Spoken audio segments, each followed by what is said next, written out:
Good night, gentle people. It's actually night in my neck of the woods. It's 8:12 p.m. I don't even know what date today is. What date is today? Oh, my phone is in my pocket. Wait, it's the 10th of November.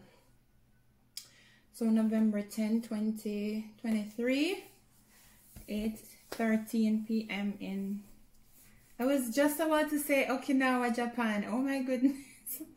I'm in Winnipeg, Manitoba. Forgive me. It has been a really intense week. Intense because my program of study is in full swing, and believe me, these programs are no joke. My program is no joke. This week we had about 6 assignments that were due, like back to back to back, and we're still not done. We still have a few more that we need to submit for the coming week, but at least we have a little chance to try and catch some breath. So I'm doing that, but there are a few things I wanted to share. I know I haven't been on consistently, but the time just does not allow me to be on as frequently as I would like, and I want to be able to share good content. You know, I don't just want to come on to tell you I'm cooking or I'm taking a walk to the mall. I want to be relevant. So all right, first thing, this paper here,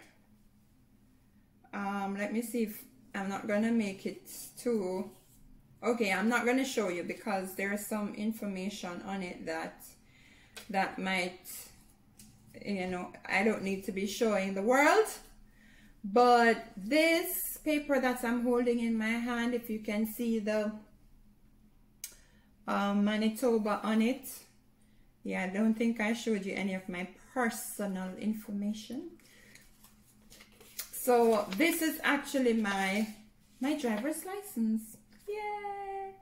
So how did I get my driver's license? So this is a temporary license. I'm going to be getting the permanent one in the mail. They said in about 3 weeks.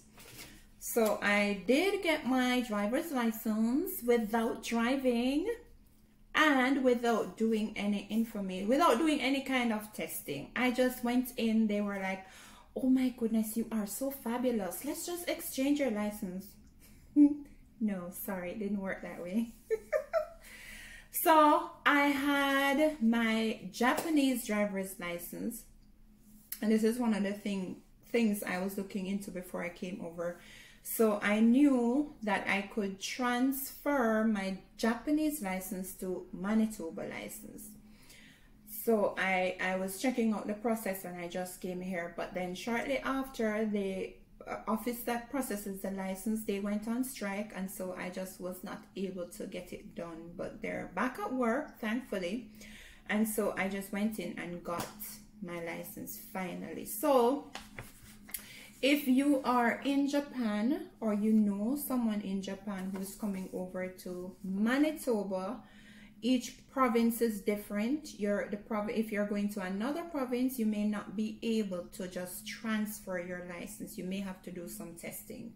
But with Manitoba, you can just transfer your Japanese license to Canadian license without doing any testing.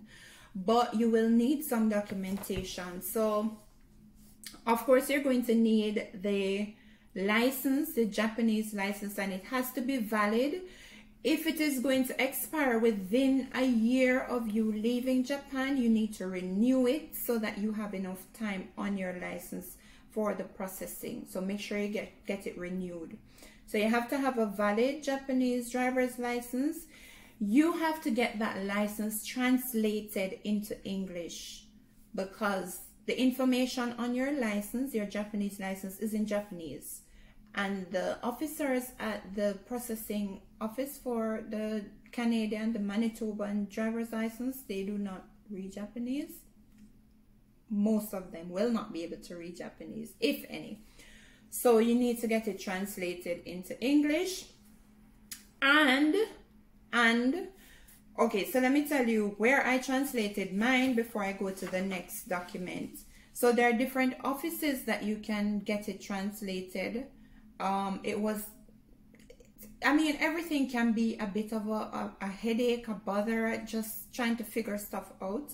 But I went to the Immigrant Center. That's where I got mine done. You have to pay to get it done. I think I paid something like $43, 43 Canadian dollars. And they just translated it and I got it back at the same time.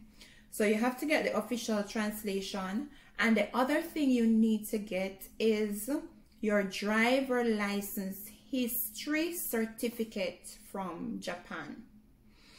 So I didn't get this document before I left Japan, and so it took me a while. I had to complete a form giving my friend in Japan authority to apply for it on my behalf. It was just it was a headache, honestly. I mean, it wasn't really bad, it was just tedious, and you know, in Japan everything is done by the book, so it just took a really long time. So just make sure you get that before you come over. If you are in Japan, no, it shouldn't be a problem for you to get this, and it's free. I didn't pay to get it. Well, my friend didn't tell me I needed to pay anything.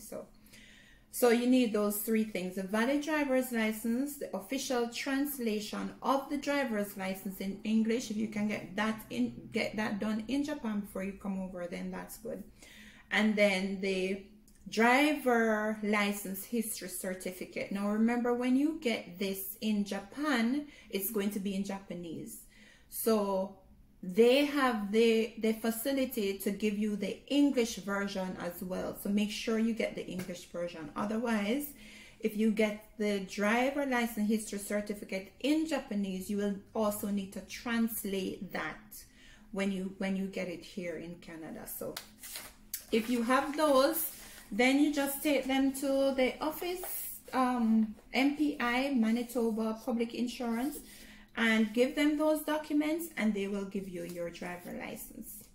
Okay, so I got my driver's license. Now, if you want to buy me a car or help me to get a car, I don't know how, well, I do know how to do that, but that's the next thing one of the next things I'll be working on. So I'm just really happy to have my license.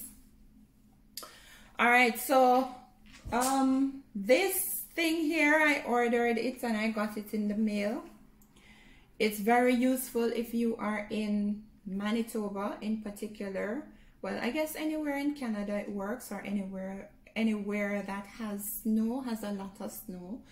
But I got this because I've heard stories of people who have just slipped and fallen in the snow, because when the snow turns to ice, it gets really slippery and a lot of people fall. My friend told me she fell, and she doesn't want to have that experience again. So I mean, I don't want to fall, so I think my falling days are over, unless I'm falling in love.